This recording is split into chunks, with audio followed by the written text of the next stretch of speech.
Bonjour, je suis Benoît Hamon, candidat à l'élection présidentielle de 2017. Je démarre une série de vidéos qui, en 3 minutes chrono à peu près, vont résumer les propositions qui sont les miennes, thème par thème. C'est une forme d'expérimentation, on va tâtonner un tout petit peu, c'est la raison pour laquelle je souhaite avoir vos commentaires auxquels je réagirai pour me dire ce qui va sur le fond, ce qui ne va pas évidemment aussi, ce qui va et ce qui ne va pas également sur la forme. Ce sera une manière pour moi de communiquer régulièrement avec vous tout au long de cette campagne des primaires, puis de la campagne présidentielle. Aujourd'hui, je voudrais évoquer avec vous la question de ces substances, perturbateurs endocriniens, pesticides, que nous absorbons et qui ont un effet négatif direct sur notre santé. Auparavant, les grandes questions de santé publique étaient liées aux maladies infectieuses. Et nous mourions auparavant, comme nos parents, nos grands-parents, de ces maladies infectieuses. Elles demeurent, elles sont importantes, mais aujourd'hui, ce qui est apparu, ce sont les maladies chroniques. Les maladies chroniques, elles sont directement liées à notre cadre de vie, notre environnement, l'eau que l'on boit, l'air que l'on respire, mais aussi à nos modes de vie, l'alimentation que l'on a, trop sucrée, trop grasse, trop salée. Bref, ce sont nos modes de vie et notre cadre de vie qui impactent directement notre santé.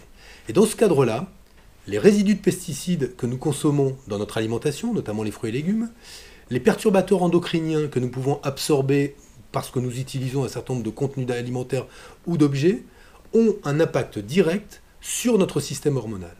Les perturbateurs endocriniens, comme leur nom l'indique, affectent notre système hormonal et sont donc particulièrement dangereux pour l'embryon, pour le fœtus et pour les jeunes enfants.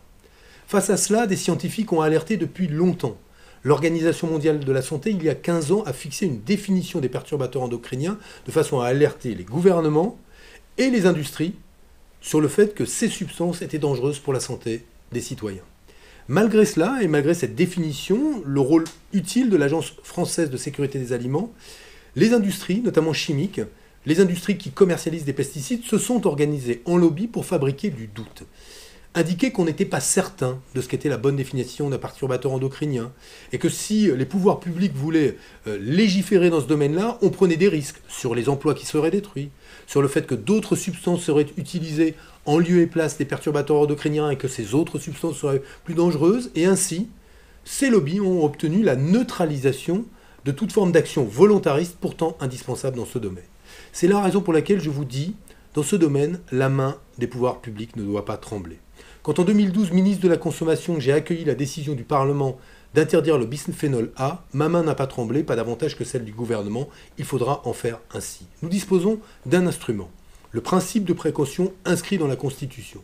Et il doit nous amener demain à légiférer et à prendre les décisions qui concernent tout produit pour lesquels existe un soupçon de dangerosité.